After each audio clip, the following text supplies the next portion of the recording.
बोले सीताराम भगवान की जय, हनुमान जी महाराज की जय। सच्चिदानंद रूपाय विश्वोत्पत्त्यादि हेतवे तापत्रय विनाशाय श्री कृष्णाय वयं नमः। सजल जलद नीलम दलशितोदारशीलम करतल धृत शैलम वेणुबाधरशालम। भक्तों, धर्म पर चलना और धर्म को समझना तथा अधर्म पर चलना और अधर्म को समझना, ये दोनों बड़े कठिन कार्य हैं। अगर रामचरितमानस पर निगाह डालें तो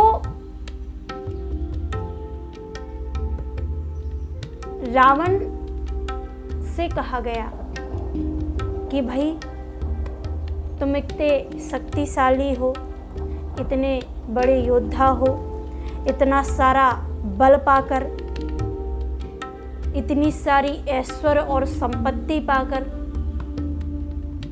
धर्म के रास्ते पर क्यों नहीं चल रहे हो? तो रावण कहता है कि क्या करूं, मेरा ये शरीर तामसी है, इसलिए मैं धर्म को ही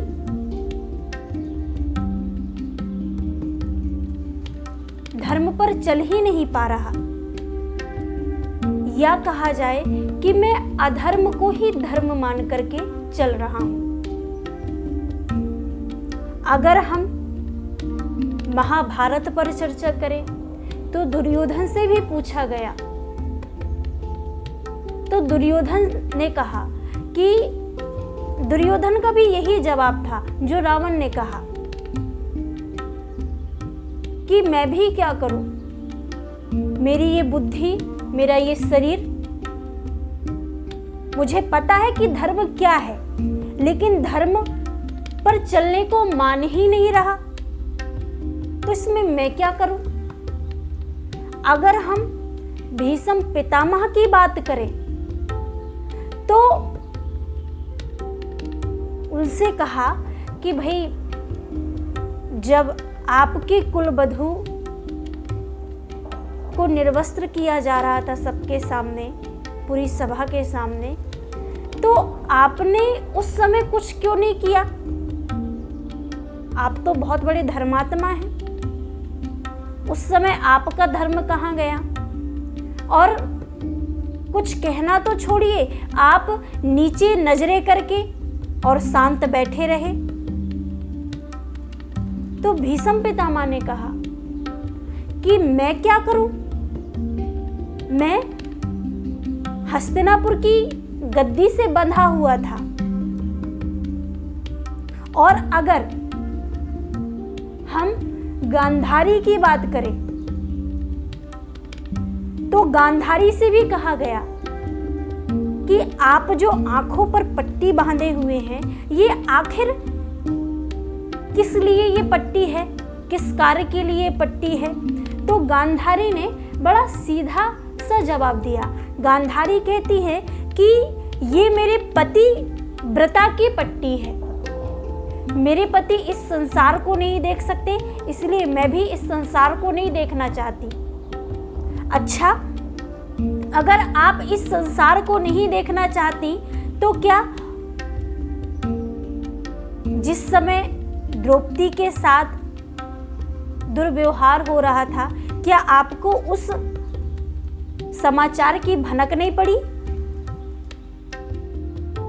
क्या या कहा जाए कि आप वहां थी नहीं? और ये तो छोड़िए, आपने उस समय पट्टी क्यों खोल दी जब आपको अपने पुत्र दुर्योधन का शरीर वज्र का करना था? उस समय आपका पतिव्रत धर्म कहां था? और अगर हम त्रेता की बात करें तो त्रेता में बाली ने भगवान श्री राम से कहा कि आपका धर्म, आपका पक्ष मुझे कुछ समझ में नहीं आया। आप अगर एक योद्धा होते तो आपको मुझसे सामने आकर के लड़ना चाहिए, ये बाली कहता है राम जी से। तब श्री राम जी कहते हैं कि अच्छा बाली, तुम ये बताओ कि तुम मुझे ईश्वर मानते हो या फिर मनुष्य।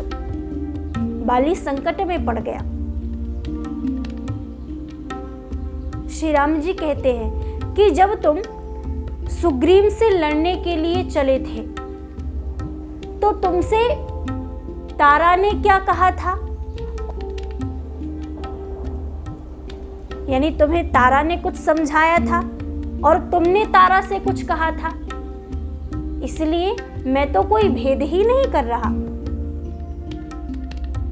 और अगर कहा जाए तो बाली, ये संसार एक वन है,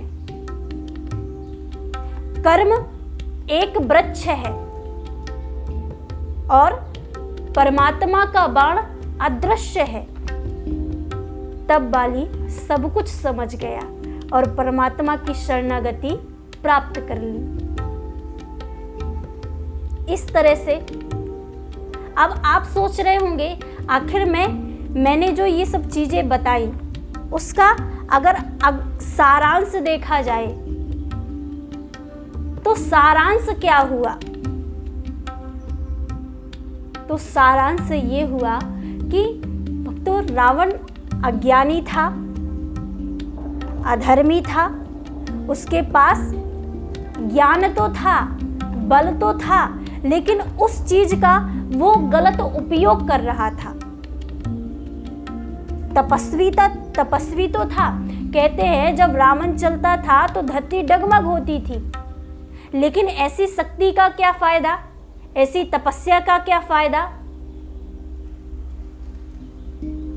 जो गलत कामों में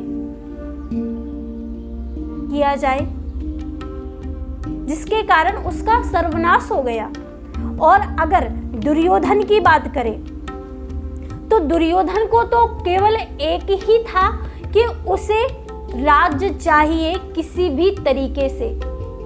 उसका परिणाम भी आपको पता है। अगर हम भीष्म पितामह की बात करें तो भीष्म पितामह हस्तिनापुर की गद्दी से बंधे हुए थे और भीष्म पितामह के बारे में भी आपको पता है। अगर हम गांधारी की बात करें तो गांधारी का मैं बतला दूं, गांधारी के आंखों में ममता की पट्टी बंध चुकी थी और जब ममता की पट्टी बंधी तो गांधारी ने अपने पतिव्रता की पट्टी खोल दी। अगर हम बाली की बात करें तो बाली ने भगवान श्री राम के पास निर्भीक होकर के, निडर होकर के अपना पक्ष रखा, अपने विचार रखे भगवान श्री राम के पास, तो बाद में उसे परमात्मा की शरणागति प्राप्त हो गई।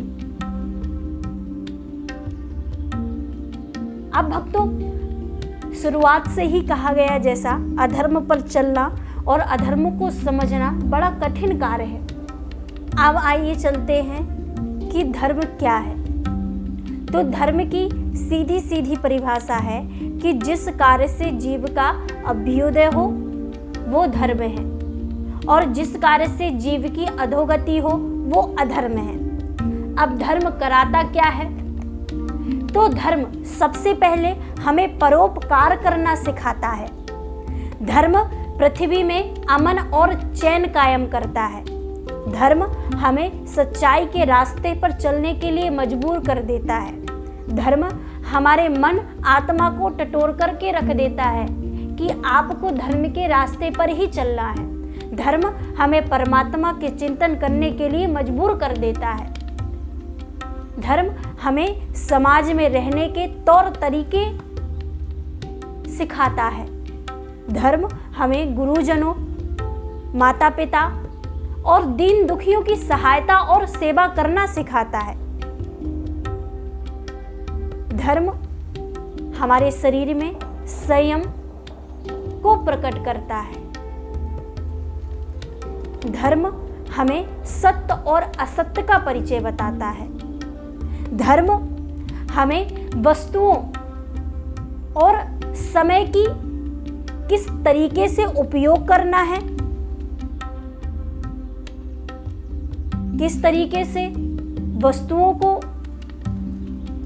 कहा जाए खरीदना है, समय का किस तरीके से उपयोग करना है, वो सिखाता है। धर्म हमें सच्चाई के रास्ते पर चलने के लिए मजबूर कर देता है। धर्म स्वर्ग और नरकों की व्याख्या करता है। धर्म हमारे लक्ष्यों को बुलंद बनाता है। धर्म हमारे नैतिक मूल्य जो हैं उनका पालन करना सिखाता है। धर्म नियंता और नियति के कर्मों के परिणाम को सिखाता है। धर्म हमें मोक्ष उपलब्ध कराता है और धर्म हमारे मन और आत्मा को पवित्र कर देता है। इसलिए धर्म पर चलना भी भक्तों बड़ा कठिन कार्य है, लेकिन अगर हम इन छोटी छोटी बातों का ध्यान रखेंगे जो मैंने आपको बतलाई, तो हम जरूर धर्म पर चल सकते हैं और धर्म का पालन कर सकते हैं और धर्म से ही हम अपने आप को पवित्र और एक अच्छा इंसान बना सकते हैं। इसलिए धर्म पर चलें और दूसरों को चलने की सलाह दें। बस मेरा यही निवेदन है। बोले सीताराम भगवान की जय।